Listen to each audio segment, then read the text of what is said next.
What's good, YouTube, man? We back with another reaction video, man. We about to react to TV shows that expose P.Diddy, man. We about to hop right into it, man. Hit that like button, hit that subscribe button, man. Let's get it. Diddy's been getting exposed for decades. From Madagascar exposing Diddy's freak-offs. This is like a puppy party. I love it. Diddy, you nasty. Hey. Movies and TV shows. Hey, chill out. I had no idea. And first, Diddy and his even creepier friend Dan Schneider made a scene on a Nickelodeon show that aged horribly. Hey, he's still sound asleep. What are we gonna do? You know, in situations like this, I always ask myself, what would P. Diddy do? That's crazy work, bro. P. Diddy? So, We can't wake up Shane. tell you what. Take this toy helicopter. Put it down his pants. All right, we'll do it. We'll do. Didn't work. He's still asleep.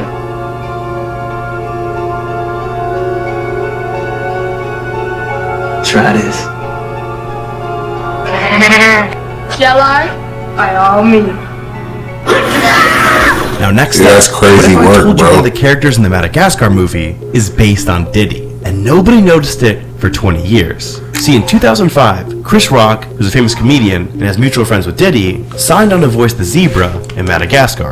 And at this point, Chris had been hearing horror stories about Diddy for years, so he and the writers teamed up and slipped in a line that exposed Diddy. See, at 36 minutes in, there's a scene where the main character stumbles upon a massive party, hosted by the character King Julian. And at this party, it just so happened to be on an island filled with naked animals dancing on top of each other. That's Which is crazy when fucking Chris's work. character says this.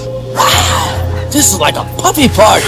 What kind of zoo is this? I just saw 26 blatant health code violations. See, it's been theorized What that the King fuck? Julian is actually based on Diddy. Because for the rest of the movie, King Julian's only goal is to throw parties. And he'll do anything to make that happen, including taking advantage of characters in their sleep. I don't care. Soon we will put my excellent plan to action. All we have to do is wait until they are deep in their sleep. Yeah, that's crazy. He even goes on to hold the main characters hostage until he gets exactly what he wants. But if that wasn't proof enough, the writers even made King Julian a bit fruity. Come, Maurice. What is a simple bite on the buttocks among friends? Here, give me a nibble. The party is over, Julian. And by 2010, every writer in Hollywood was exposing Diddy. See, in 2024, official court documents were released to the public, and they revealed that Diddy had slept with several men. But it appears the writers of Saturday Night Live already knew this, because in 2010, Diddy appeared in an episode of SNL playing himself. But during this sketch, I Robert remember De this, Niro too. came out dressed as a woman, and it seemed like Diddy was enjoying this a little too much. Yeah. What's up, snitches? It's indeed a pleasure to meet you. And here's where things get even weirder. Yeah, don't front on Blitz. He's spitting high five. Girl, you the one that's high five. If you wasn't my man's mom, I'd tear that ass up. Thank you. Pause.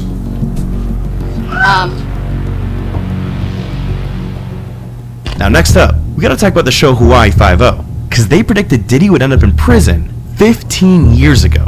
See, in 2011, Diddy wanted to take on a serious acting role, and after begging everyone in the industry for a part, Nah, Diddy bro. eventually got cast in an episode of Hawaii Five-0. But the only problem was, the writers didn't like that Diddy was gonna be on their show, Hold on, so man. they decided to make his character.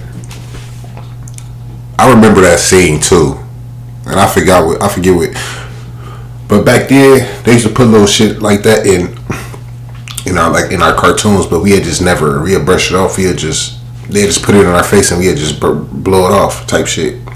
But now this shit's so noticeable now in this day and age with all this pause and all that shit going on, bro. What the? That shit look crazy. I ain't gonna lie to you, crazy. On the run after being accused of murder. And well, it's hard not to think they were basing the character off of Diddy's real life. Garrett, I didn't kill him. You hear me? I didn't do it. Yeah, I want to believe you, Reggie. Someone else got to Bukai before I could question you. You're asking me to trust you. You need to trust us, all right? You need to turn yourself in. And then when we clear you, if we clear you, we'll work together. You understand? I can't do that. We only have one chance left to find out how this went down.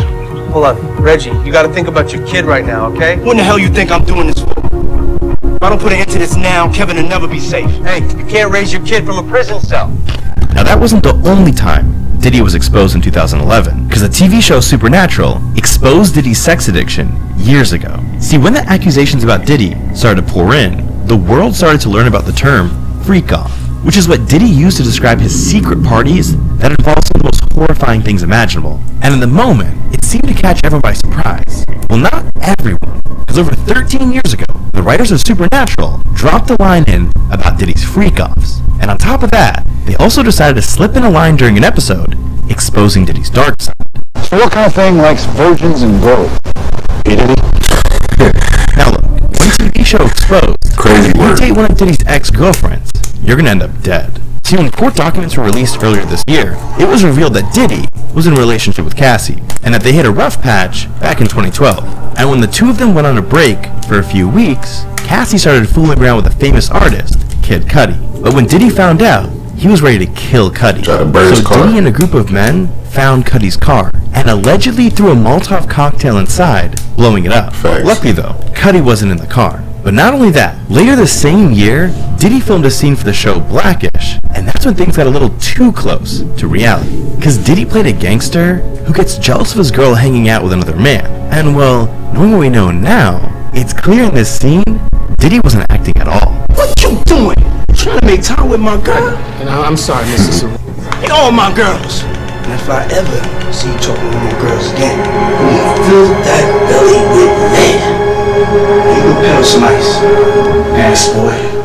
But look, you can't have a freak off all alone.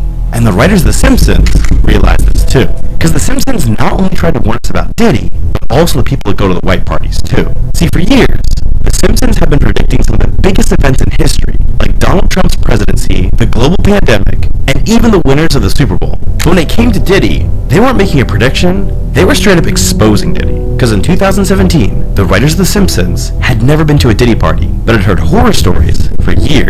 So they decided to do an episode exposing Diddy's infamous all-white parties. Oh, it's a white party. Just the kind I used to throw. Although we interpreted the theme a bit differently in those days. Whoever is throwing this magnificent to-do knows how to enjoy their wealth. Yeah, they even said it on a deserted island and referred to it as a white party. But it gets even crazier, because the guests all looked like people who had been linked to Diddy, like Beyonce, Will Smith, and Flavor Flav. And they had characters crazy doing work, all bro. sorts of crazy things to show how ridiculous Diddy's parties really were. Like strippers on a pirate ship in the middle of a pool, and a security-guarded private room that only the host of the party had access to. But the writers wanted to make sure the world knew exactly who they were warning us about, because the host of the party is a billionaire rapper who's eerily reminiscent of Diddy. What did you say? Mr. Burns and I were just leaving. Are you Montgomery Burns, the despised billionaire? There's something I've wanted to tell you for a long time, you ruthless monster. Yeah. I love you. With how dangerous we know Diddy is, it's surprising The Simpsons felt comfortable exposing him here. But cartoons in general weren't forbidden. You had shows like The Boondocks exposing his love for other rappers, and Family Guy clowning him for his face. But no one exposed Diddy more than the creators of South Park, because they'll make fun of him any chance they get. In fact, they've made it a point to trash his name in 5 different episodes. But one episode in particular had way more than just jokes. See, for years, people have accused Diddy of setting up the shooting of Tupac. And just 6 months later, when Biggie was assassinated, people thought he was behind that too. So in 2004, South Park aired an episode of Diddy exposing him as a murderer. Puff Daddy? Your friend Kyle told me you don't understand the importance of voting. Apparently you haven't heard of my Vote or Die campaign. Vote or die? What the hell does that even mean? What you think it means. But in 2024, there was one final movie to warn the world about Diddy. Now, before we get into all of that, this video was just a month before his arrest. It was exposed exactly how Diddy tortures his victims in the movie Blink Twice. See, in August 2024, Blink Twice hit the box office, which follows a billionaire who invites women to his private island. where they spend the entire weekend doing drugs and partying. But as the movie progresses, some of the women start acting weird and others slowly disappear. It's revealed the billionaire had been drugging the women with perfume.